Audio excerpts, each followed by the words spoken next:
Donc, sur cette image que je voulais partager, nous avons fait la chute de l'unité vers la dualité, de la gauche vers la droite, et l'éveil et le chemin retour de la dualité vers l'unité, c'est-à-dire de la droite vers la gauche.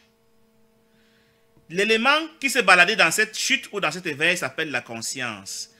Les triangles que vous voyez sont proportionnels, pas vraiment proportionnels, mais représentent les dimensions de perte de la connaissance. Donc la connaissance, dans le triangle bleu, est 100%, quand on était dans l'unité, quand on était dans la vérité. Le cadre bleu ciel représente la réalité. Le cadre bleu ciel représente donc la réalité. Donc l'univers de Dieu se limite seulement à ce cadre bleu ciel, qui est le ciel, et c'est écrit là, ciel. La flèche bleu ciel veut dire d'ici à là, nous sommes dans le ciel. Tout le reste qu'on voit à droite là, dans le cadre noir, est une illusion, ça n'existe pas. Mais comme nous on croit que ça existe, alors nous allons entrer dans le jeu préféré de l'ego, qui est l'explication des choses compliquées par les divisions et les subdivisions. Donc au départ, notre esprit n'était que pur esprit. Et quand nous avons rêvé de le diviser, nous avons composé une deuxième partie de l'esprit qui est dans ce cadre-ci qui s'appelle le subconscient et l'esprit conscient. C'est les deux parties que nous avons ajoutées au pur esprit qui constituent ce que le cours appelle l'esprit. L'esprit, c'est ces deux parties. Le pur esprit, l'esprit conscient et l'esprit inconscient ou le subconscient. C'est ça l'esprit. Quand le cours parle de l'esprit, c'est cette partie du milieu. Et le pur esprit étant une pensée et l'esprit conscient étant la pensée de la séparation, il s'est projeté sous forme de forme énergétique qu'on appelle le mental et le corps. Dans le monde, la flèche grise, le cadre gris, c'est le monde, c'est les projections de l'esprit conscient en matière solide et en matière énergétique tout simplement. Donc c'est l'énergie. Vous voyez que c'est la zone énergie qui correspond au monde. Les deux sont la même chose. Par contre, dans l'esprit, on est dans une situation ambiguë où l'esprit est pur esprit, mais il croit qu'il est énergie. Vous voyez? Il est pur esprit dans son essence, mais il fantasme qu'il est énergie. Et comme il fantasme qu'il est énergie, il a donc pu projeter effectivement l'énergie sous la forme que nous connaissons aujourd'hui, qui peut être l'énergie du monde parallèle ou l'énergie qui fait nos corps et nos arbres et notre terre et notre soleil. Donc, la conscience, maintenant entendue comme entité qui rêve, peut s'identifier à chacune de ces parties de l'état de connaissance de l'unité ou alors de l'état d'esprit. Si la conscience, d'abord tout ce carré noir, c'est la conscience de l'individualité, c'est-à-dire que quand je suis identifié à une de ces quatre parties, je suis séparé de mon frère, je suis séparé de Dieu, je crois que je suis une entité séparée. Quand je m'identifie à une de ces quatre parties. La conscience, on parle de la conscience de l'individualité, c'est-à-dire que je suis conscient de ce que je suis un individu séparé, qui est menacé par Jean-Claude et Robert et Marie-Louise, et qui doit se défendre en permanence. Tout le cadre noir, c'est le cadre des consciences séparées, qui croient séparées, alors qu'elles ne sont pas séparées réellement. Et dans ma conscience séparée, individualiste, je peux imaginer que je ne suis qu'un corps. Comme un animal. Un animal ne croit qu'il n'est qu'un corps. Du coup, je suis au niveau zéro de la connaissance de l'unité. Si je crois que je ne suis qu'un corps. Je ne connais rien de l'unité. Je peux aussi imaginer que je suis un animal pensant. Dans ce cas, je n'agis pas seulement à partir du corps, mais j'agis aussi avec le mental, qui devient le deuxième niveau d'évolution de la conscience. Là, je sors de l'animal pur pour devenir un animal pensant. Deuxième âge de la conscience. C'est le domaine de l'intellectuel ici. L'intellectuel est un animal pensant, donc lui il se limite ici. Pour lui, il n'y a rien d'invisible qui soit réel. Tout est ce que je vois, et ce n'est que ce que je peux expérimenter qui est vrai. La science, l'école séculaire, l'intellectuel, il ne croit qu'au corps et au mental. Il croit à la répétition, il croit aux formules, il croit au démontrable, il ne croit pas à l'invisible. Il croit à l'énergie rigide et au raisonnement. Ça, c'est dans le domaine de l'intellectuel. Le niveau le plus bas de la spiritualité, c'est-à-dire de la connaissance de l'unité ou de la vérité. Maintenant, je peux basculer au niveau où je dis, ah, il y a quelque chose au-delà du visible. Je vais appeler ça Dieu, je vais appeler ça arbre, je vais appeler ça, je ne sais pas moi quoi, esprit, Satan, et que sais-je encore. J'ai commencé à croire à ce qui n'est pas visible. Là, je suis passé au troisième âge de la conscience que j'appelle l'esprit conscient. C'est l'esprit conscient qui parle de Dieu même s'il ne le connaît pas, qui parle de Satan, qui parle de l'enfer. C'est le domaine de la religion, c'est le domaine des religions. L'école séculière s'arrête au mental et au corps. La religion ajoute une couche d'erreur qu'on appelle donc l'esprit conscient, qui croit qu'il y a l'invisible même s'il ne le connaît pas. Il fait du babillage à ce niveau.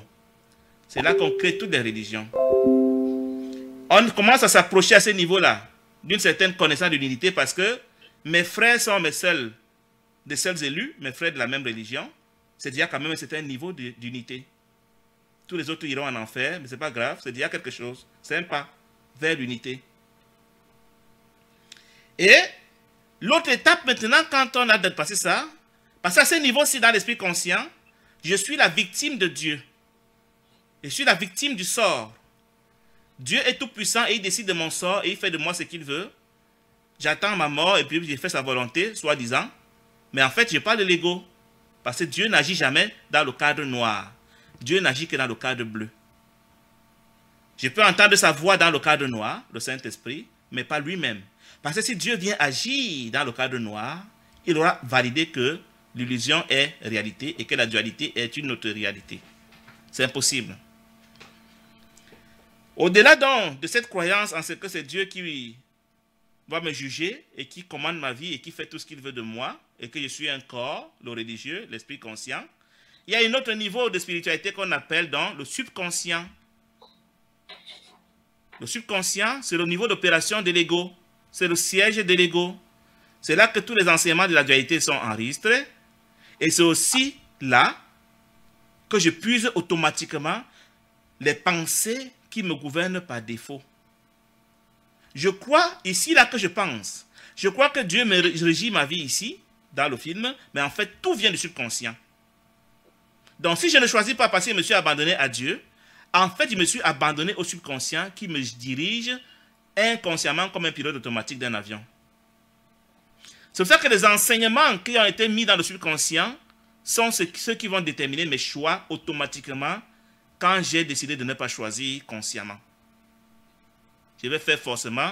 C'est pour ça que j'ai souvent dit dans mes publications que le système de pensée est comme les rails au train. C'est lui qui donne la direction à tes pensées par défaut. Donc la pensée dualiste, la pensée de la séparation, l'ego, les enseignements dualistes, tout ce que je crois connaître, tout ce que je crois voir, tout ce que je perçois, sont des projections du subconscient. C'est lui qui fait ma réalité. Et il n'y a pas deux réalités qui sont pareilles. Chacun, on croit qu'on voit les mêmes arbres, les mêmes rues, les mêmes villes, les mêmes personnes, mais chacun le voit à une manière différente sans le savoir. Mais comme on n'a pas les moyens de comparer, de voir du dessus, de sortir de ce cadre pour voir que, oh, on croyait voir la même chose, mais on ne voyait pas la même chose. Nous sommes convaincus qu'on voit la même chose. C'est à peu près la même chose, mais ce n'est pas la même chose. Donc, je vais vous donner un exemple. Quand je suis marié, le regard que j'ai de mon épouse n'est pas le même regard que le voisin a de mon épouse. Je la connais autrement que lui, mais il croit voir le même corps que moi. C'est un peu ça l'image. Chacun voit une certaine réalité qui vient de son subconscient, mais nous croyons que nous voyons la même réalité. On n'a pas la même interprétation de ce que nous voyons, en d'autres termes. Donc, le subconscient est le domaine de la spiritualité. Les spiritualités du monde sont toutes basées sur le subconscient, et le subconscient est le siège de l'énergie. Toute l'énergie qui fait l'univers part du subconscient.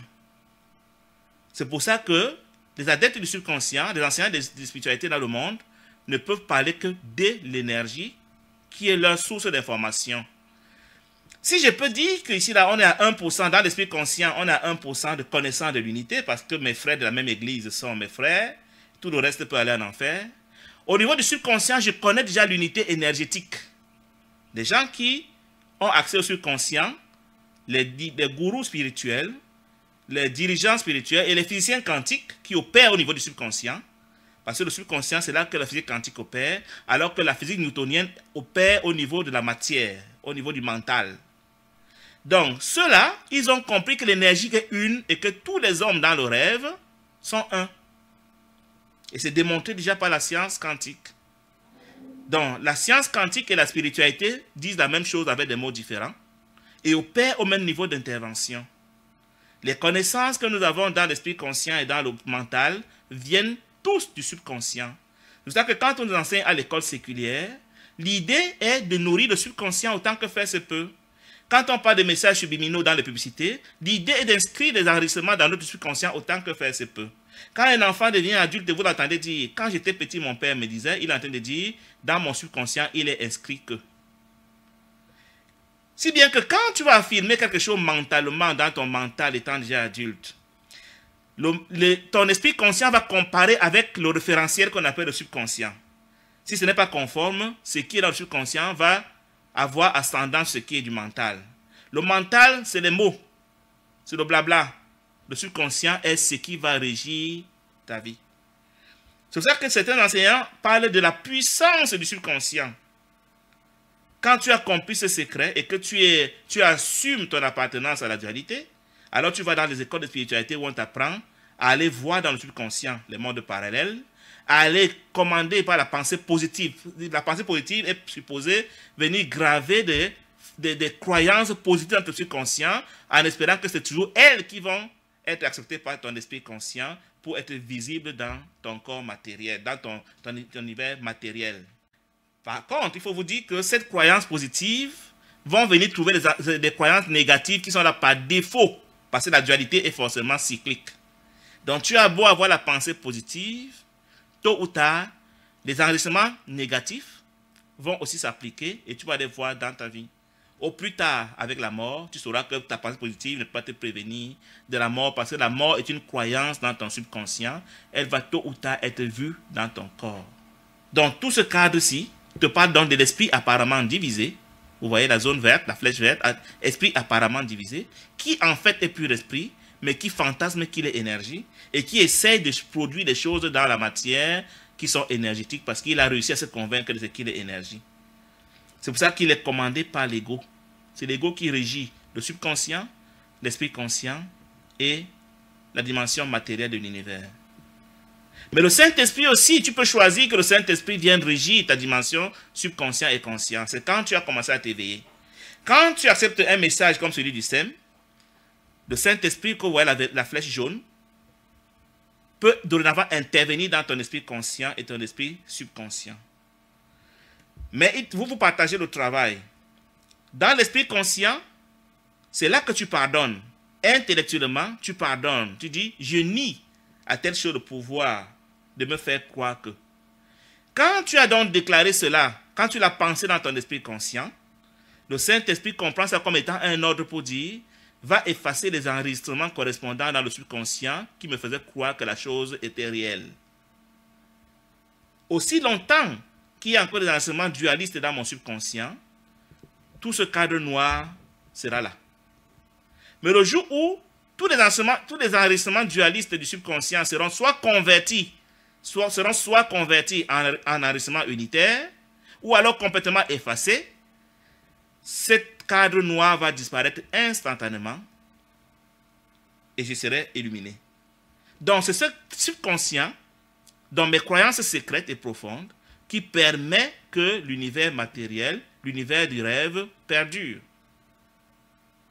C'est pour ça que le cours en miracle est venu pour travailler d'abord dans le subconscient, avec mon accord au niveau de l'esprit conscient. Mais pour que je puisse lui donner mon accord au niveau de l'esprit conscient, je dois d'abord comprendre les fondamentaux du cours, apprendre les principes du cours et lui dire, oui, tel principe, j'y adhère et je te prie d'aller supprimer dans mon subconscient les renseignements qui violaient ce principe.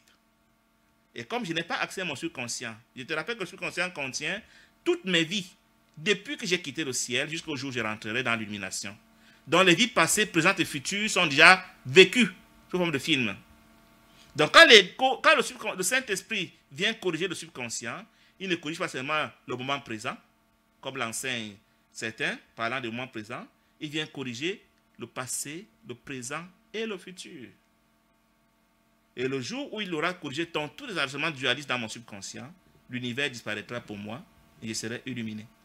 Un génie spirituel, c'est quelqu'un qui peut permettre au Saint-Esprit d'injecter un rayon laser brutal ici et mettre tout son subconscient à plat.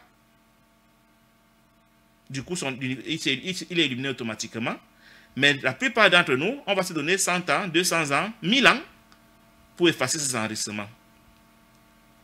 Chaque fois que j'ai un conflit avec un frère, chaque fois que j'ai une pensée dualiste, la chose s'inscrit dans mon subconscient. Et pour qu'elle s'efface, je devrais faire la rencontre de ce frère, je devrais nier cette pensée dualiste tôt ou tard, que ce soit dans cette vie ou dans une autre vie. Tant qu'à faire, si je peux les nier maintenant, si je peux me réconcilier maintenant avec tous les frères, et que mon subconscient est rectifié dans cette vie, je ne vais plus me réincarner. Tu ne peux ne pas te réincarner tant que ton subconscient contient encore des enseignements dualistes, parce que ton subconscient est toi, est synonyme de la conscience, c'est lui l'équivalent de la conscience. Seulement la conscience est toi, variant dans différents niveaux, alors que le subconscient est la garantie de ce que ta conscience est encore active. Aussi longtemps qu'il contient encore des enregistrements dualistes et que tu crois encore à la dualité, tu vas forcément te réincarner jusqu'au jour où tu vas baisser la garde, tu vas lâcher prise, tu vas permettre au Saint-Esprit d'enlever tous les enregistrements dualistes de ton subconscient. Et quand cela est fait, tu es dit illuminé, c'est-à-dire que ton esprit a repris connaissance de ce qu'il est pur esprit, et comme le pur esprit est exactement Dieu, c'est alors que tu te souviens que tu es Dieu, et que tu l'as toujours été sans le savoir. Tu as simplement fait semblant de diviser ton esprit en deux parties, une partie pur esprit, et une partie qui jouait à être énergie alors qu'elle est pur esprit. Mais dès l'instant où elle se souvient qu'elle est pur esprit, elle se souvient qu'elle est un avec tous, elle se souvient qu'elle a pardonné à tous et qu'il n'y avait même rien à pardonner, c'est ce qu'on appelle l'expiation. Tu es illuminé, tu es éveillé, tu es sauvé en langage religieux, tu quittes l'incarnation. Donc, Jésus, comme diraient les religieux, est venu nous sauver de la croyance en l'illusion. Il est venu nous sauver de l'obligation de nous incarner et de nous réincarner plusieurs fois. Il est venu nous dire comment supprimer ce cadre noir de notre existence. Et quand tu es illuminé, tu es Dieu, tu es l'égal de Dieu, tu es Dieu. Tu ne connais plus que le cadre bleu ciel qui est le revers de la médaille, alors que le cadre noir, c'est l'autre côté de la médaille. Nul ne peut voir les deux cadres à la fois. Ou tu vois le bleu ciel, ou tu vois le noir, l'illusion. Le Saint-Esprit n'analyse pas l'illusion, c'est le mental qui est en train d'analyser l'illusion là maintenant. Jésus, ayant été homme, a pris la peine de venir nous expliquer ces choses, mais le Saint-Esprit ne t'expliquerait jamais ces choses comme ça. Parce que lui, il va interpréter, tu vas lui dire que mais comment comprendre ça, il dit, ce n'est pas réel. C'est tout ce que lui connaît, dit aux gens. Il dit, ben pourquoi mon frère m'a giflé? Il dit non, il t'a pas giflé, c'est un signe d'amour. Parce que lui ne connaît que le mot amour. Qu'est-ce que soit ce que tu lui présentes comme problème, il va te dire non, c'est un problème d'amour. Soit c'est une manière de te dire qu'il t'aime, soit c'est une manière de te dire il aimerait que tu l'aimes. Donc c'est tout son langage ça. Il a une seule réponse à toutes les questions. Aimer ou alors pardonner, qui sont synonymes. Donc voilà, en gros, ce que veut dire cette image. Si tu as des questions par rapport à ce que j'ai expliqué, pendant que je vais essayer de réactiver mes outils pour nos amis, tu peux y aller, tu peux m'interpeller si tu veux bien. Donc vous avez la parole, mes amis. Et pour éliminer tout ce qui est noir, oui. Il faut juste penser unité, il faut se référer, demander la paix, demander Dieu. Non, cessez de penser dualité. Cessez de penser que ton voisin n'est pas toi. Cessez de penser que l'arbre est réel. Cessez de penser que tu es un corps. Cessez de penser que le mal est possible. Cessez de penser que le péché est possible. Il ne s'agit pas de demander, il s'agit de penser. Dieu est une pensée. Quand tu penses unité, tu as pensé comme Dieu. Dieu n'écoute pas les paroles. Les paroles agissent à la dimension matérielle. Elles sont des symboles. S'il y a le Saint-Esprit ne se limite qu'ici, qu'est-ce qui va venir écouter les pensées ici? La pensée ici n'est que l'expression, la parole ici n'est que supposée être le reflet de la pensée. C'est nous qui avons besoin de la pensée parce que nous sommes des êtres animaux. Mais si la parole ici ne correspond pas à la pensée, tu es en train de faire du blabla. À plus forte raison, la pensée peut même venir, mais elle n'est pas conforme au subconscient. C'est encore un autre niveau de mensonge. Donc la parole ne veut rien dire. Au commencement était la parole, c'est du n'importe quoi. Au commencement était la pensée. La pensée était avec Dieu, la pensée était Dieu. La pensée est venue dans le monde pour nous enseigner la pensée de l'unité, mais le monde ne l'a pas reçue. Dans le monde, on n'a que les effets de la pensée dualiste, mais rien ne se fait dans le monde.